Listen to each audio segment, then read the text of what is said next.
Hello everybody and Assalamu Alaikum. I'm Wasik from Traditions Global Network, TGN, and today we'll be doing an IELTS live speaking exam, Band 9 Native Speaker from Cambridge Speaking Test 1 from Cambridge 17. This has never been done before in Dhaka, and we're reporting from you live from Dhanmondi at our main branch. So feel free to like, share, and subscribe to our videos for more IELTS tips and tricks.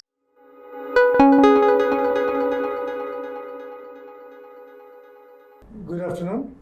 Hi, how are you? I'm fine, thank you. How are you? Today is your IELTS speaking exam. Are you ready to start? Yeah, sure. Okay, so first of all, what's your name? My name is Wasik Bhuyan, and you could call me Wasik, yeah. Okay, nice to meet you, Mr. Wasik. What do you do for a living? I actually have my own coaching center. Well, I'm a shareholder in one of my in a coaching center in Dhaka, Bangladesh. Okay, wonderful. Do you have any idea about history? Yeah, I actually enjoy history quite a bit. I really like to learn a lot about different cultures, and many historical figures are people that I really aspire to be like in life. Okay, so what did you study in history lessons when you were at school? History class, most likely, and then I used to really love watching History Channel. It was one of my favorite channels actually, Discovery Channel, History Channel. So, I mean, the TV did a lot of teaching actually. Okay. Did you enjoy studying history at school? Yeah, actually I did because, as I said, history is a subject that really interests me. And ever since I was a kid, really, science, history, and stuff like that has always been something that attracted me. Good. How often do you watch TV programs about history now? Not as much as I'd like to. Now I really don't have that much time per se.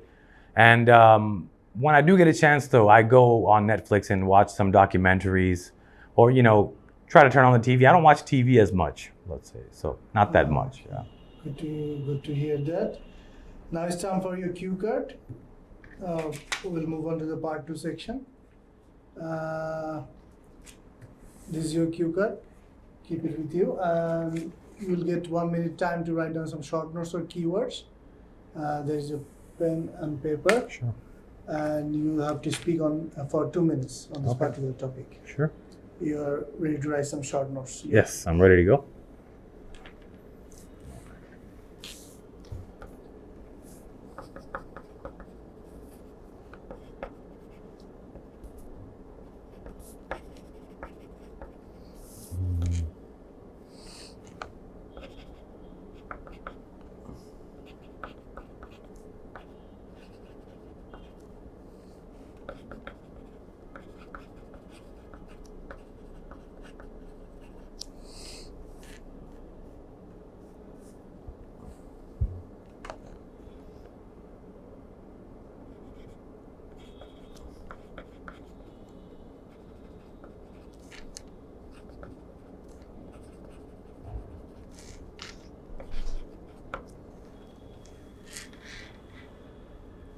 I'm ready. Good to go? Okay, please start, please. Okay, so today I'm going to talk about a neighborhood that I grew up in when I was a kid. And I grew up in a few neighborhoods, and the one I want to talk about in particular is in Dallas, Texas. So it was an immigrant-filled neighborhood. There was a lot of Bengali people there, some Hispanic people there, some Pakistanis, Indians. So it was like a melting pot of cultures and different types of people.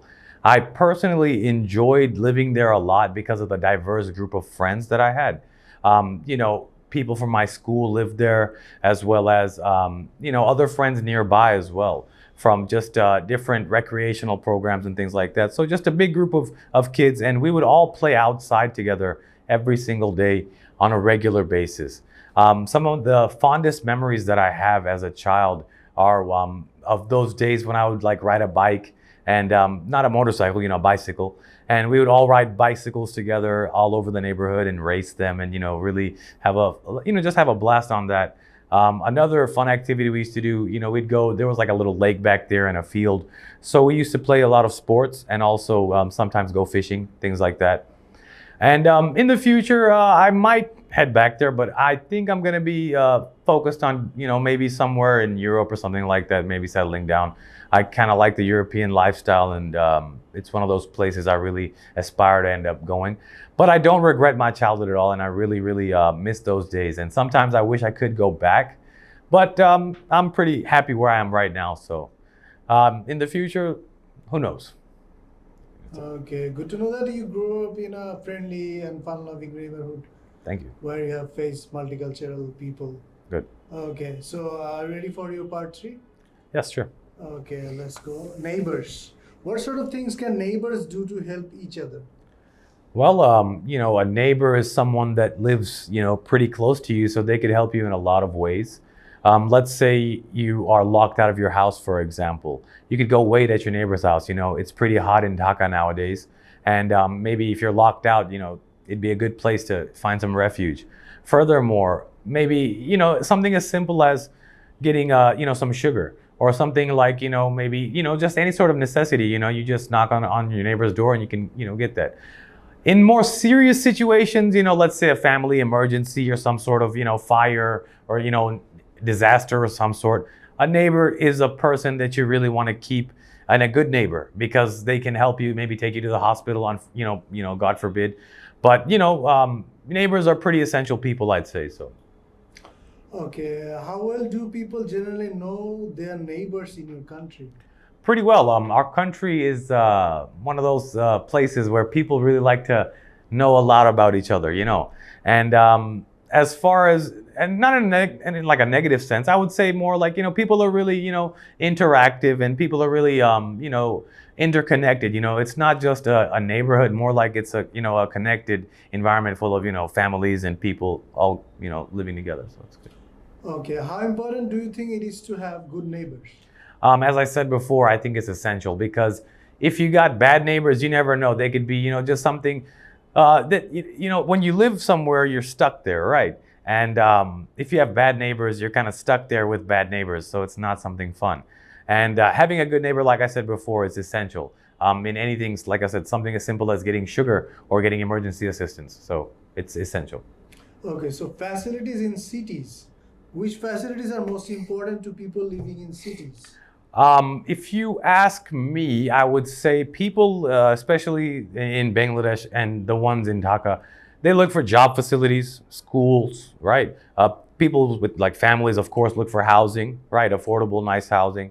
Young professionals definitely look for jobs. But I think one of the main focuses, especially driving people towards Dhaka, would be the jobs. Mhm. How does shopping in small local shops differ from shopping in large city center shops? Small local shops, the fun thing that you get to do is you can haggle with the price. You can kind of bargain with them. But at the same time, you never know if you're getting cheated for the product. But at super malls or super shops or whatever you call, whatever you want to call them, what happens is usually they have a high, rent per month, any store inside that mall. So they have high prices for their products. But at the same time, you do get standard quality products. So it's one of those things, you win some, you lose some. Okay, so do you think that children should always go to the school nearest to where they live? What's your opinion? I wouldn't say the proximity to where you live is what should determine your school of choice. I would go for more the quality of education. Just because something is nearby your house doesn't mean that it's the best option. If I was looking for, schools for my child, I would really look for the most prestigious or the most, I guess, recognized learning center. So. Wonderful, nice to hear from you. That's the end of your speaking. So. Okay, thank you.